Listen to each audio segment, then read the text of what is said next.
Hello and welcome to Jeremy's Garden.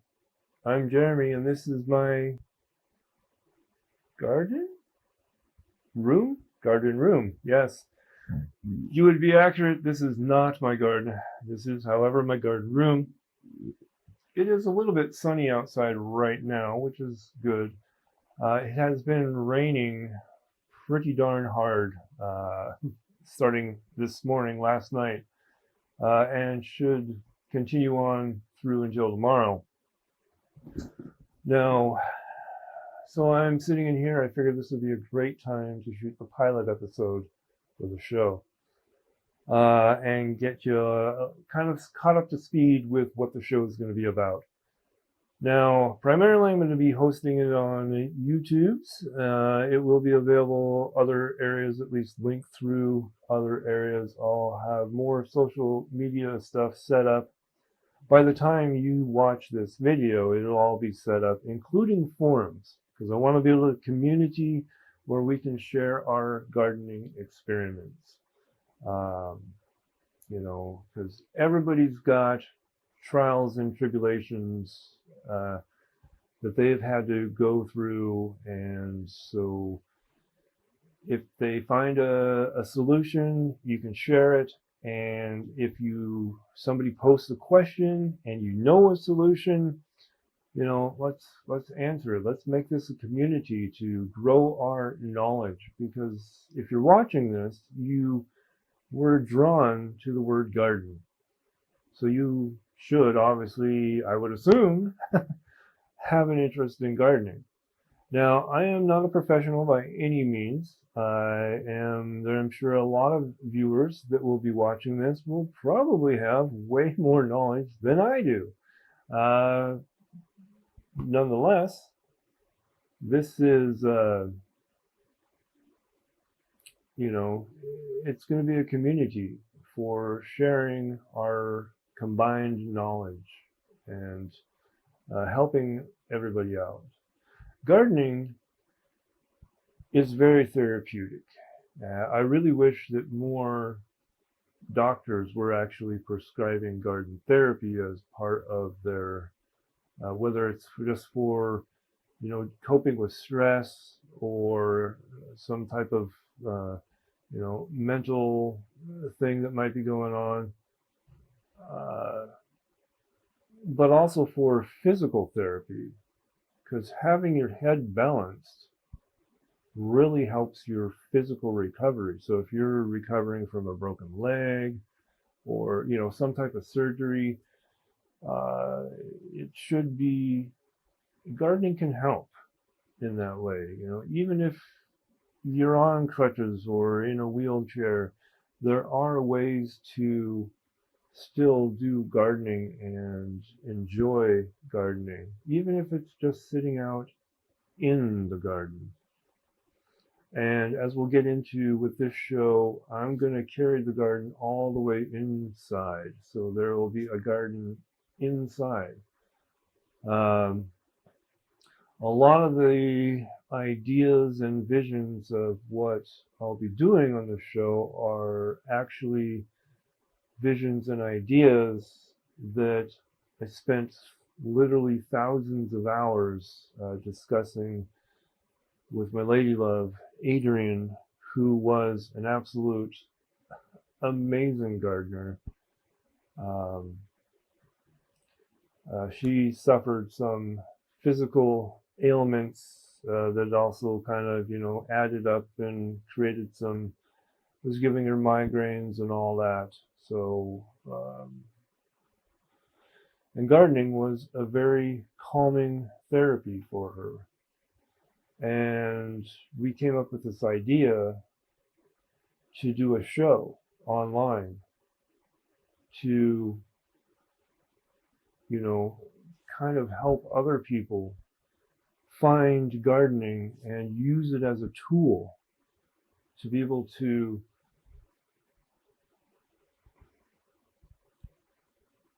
normalize whatever it is that you're going through in life. And even if nothing is going on, if you got the happiest, best job that, no stress and all that, but you just have an interest in gardening, then still continue to watch, because this, gardening is a useful tool for everybody. If you're just looking for a way to kind of offset your grocery bills by growing some vegetables, that's great. Especially if you have kids, it's absolutely wonderful to get kids involved with gardening. It helps them. It actually helps with immunity quite a bit. Getting your hands in the soil helps build immunity, like an immeasurable amount of immunity. There are studies that show that kids that grow up in big cities, in the concrete jungles, if you will, have lower immunities than those that grow up in more rural areas and get their hands dirty. Uh, and in this day and age, pretty much no matter where he is, it's hard to sometimes get kids to go outdoors and put down the electronics. Uh, but you know, gardening can be a tool that can get them off of devices and kind of get out there. Uh, there's a myriad of reasons of why a person should garden. The biggest thing is just it's fun. It really is.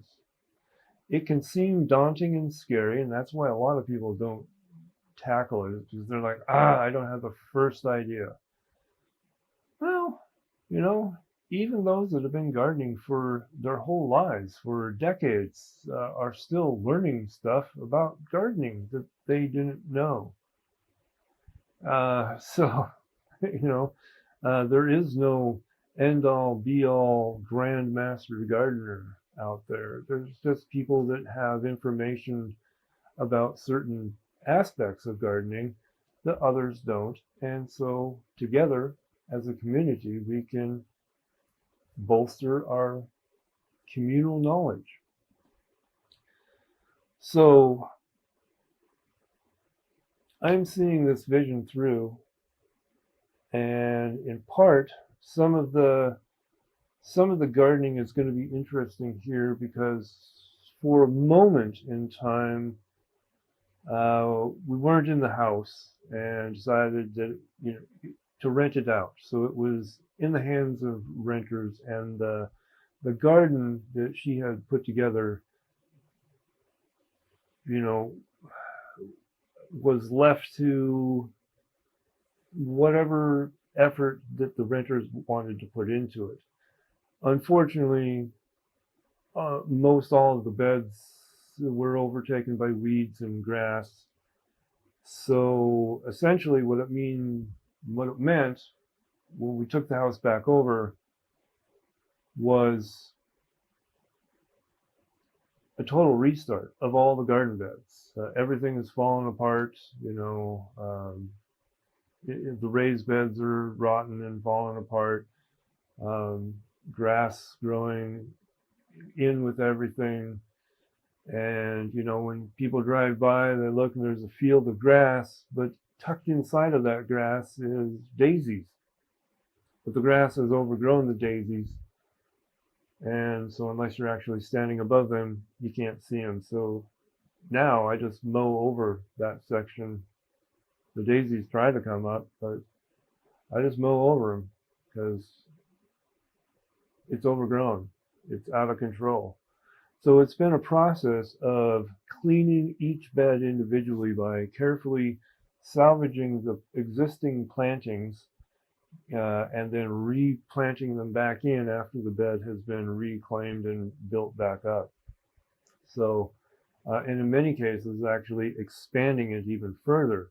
And some of those existing beds that are already been cleaned up and expanded, I actually want to expand them further. So that'll also get covered in with these videos. But it's also going to be shot all year long. So there's not going to be like, well, it's fall, show's over. It's going to continue. And when you get into zone hardiness, and if you consider global warming, at least here in America, The last zone hardiness map was assigned in 2012, so 10 years ago. And most all areas are now in a higher zone level, which means you can grow plants that today you can grow plants that you could not 10 years ago, unless you brought them inside or had some type of microclimate set up outside to protect them that would allow them to grow all year long as a perennial. So we'll delve into how to look up your current last 3 to 5 years of temperature and to figure out, to kind of evaluate what level you currently actually are in. If it has raised enough, for me, a class as a 7A, realistically, I could be a fairly solid zone 8A right now, which means it opens up a whole new world of perennial plantings. And most of them aren't going to be available at any of the local nurseries because they're only going to sell perennials based on the current official zone hardiness, which for me is a zone 7A. Now, a few of the things I could pick up as annuals, but most of the annuals are really kind of way higher zones, like up in a 9 and such. So there's a whole world of zone 8 plants, 8A and 8B, that I should at least be able to grow the 8As without much problems at all, and possibly many 8Bs with a little finessing of microclimates in my yard. So there's that. But when you're thinking about perennial and annual plants, like if you're thinking of patio type plants where you bring them in over winter and overwinter them inside, there's no reason, if you're in the middle zones like I am, 7A or 8A, possibly, there's no reason that those lower level cold temperature plants cannot also be grown as annuals. During the hotter months of the year, you will want to bring them in and shelter them from the extreme heat that would normally not allow them to thrive. There are many plants that will only grow up to a zone 5 or a zone 6. So, and they don't fare very well in the heat of a zone 7 or 8. So if you treat those as perennial, that opens up an even wider variety of plants that you can have as potted plants that can then also rotate in and out of your house depending on the season. And if you think about that, if they're colder ones and they thrive in pots outside over winter, your potted plants that thrive in the heat of summer are sitting inside during the winter and then outside in summer, so you can flip them back and forth. So not too shabby, not too shabby. So it opens up a whole world of possibilities. I also want to look into plants that literally will flower, because I'm kind of on a cusp here. Even at a 7A, there's a lot of plants that will survive over winter and produce flowers over winter. So with the right combination of planting, there's no reason that people walking along the sidewalk or driving by, no matter what time of year, they would be able to see a yard filled with colorful flowers. Now, that's pretty cool. I mean, you got to admit that'll be pretty cool. It'll certainly gather people's attention to be like, wow, that is really amazing. That's actually really cool. I also want to mix like a bunch of, not just like textures of leaf and and colors. I also want to have like styles of plants. So maybe you have more of a deserty type plant that will fare well in your conditions that you can grow and have it be there, but also next to more tropical plants. So you kind of have this whole melting pot. That would be phenomenal. Or just have this mix, because you don't have to zone off your garden and be like, well, this here is more of my tropical area and this is more of my desert area. Why not mix it up and put them all together? And thinking of mixing it up and putting it all together, there is absolutely no reason whatsoever that you cannot plant your vegetables in your garden flower beds. There's no reason. You don't need to separate your vegetables from your flowers. You plant flowers as companion plants in your garden beds to help deter pests and all that stuff. When you get into companion parenting, there's no reason you cannot just take it and put your vegetables. Now think about it. Think about that. That means instead of just a little plot for your garden and then the rest of it being flowers, you can now grow a whole bunch of vegetables. You can cut a huge cost going to the markets and having to buy vegetables by simply growing more vegetables everywhere in your yard. I mean, tomato plants, they have flowers. They're very beautiful flowers. They also just happen to produce great big giant fruits that are pretty delicious, unless you don't like tomatoes. Peppers. Maybe you like peppers. I love peppers. Same thing. Flowers, edible.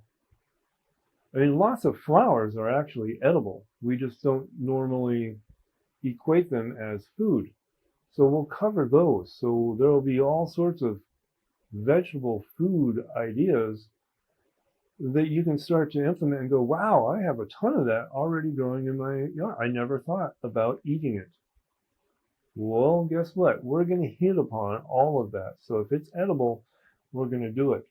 We're going to do it, and we'll hit upon it and kind of expand our knowledge. So, and that's where the community is going to come in. Now, right now, again, like the social media, I don't have it all set up at the time of this filming.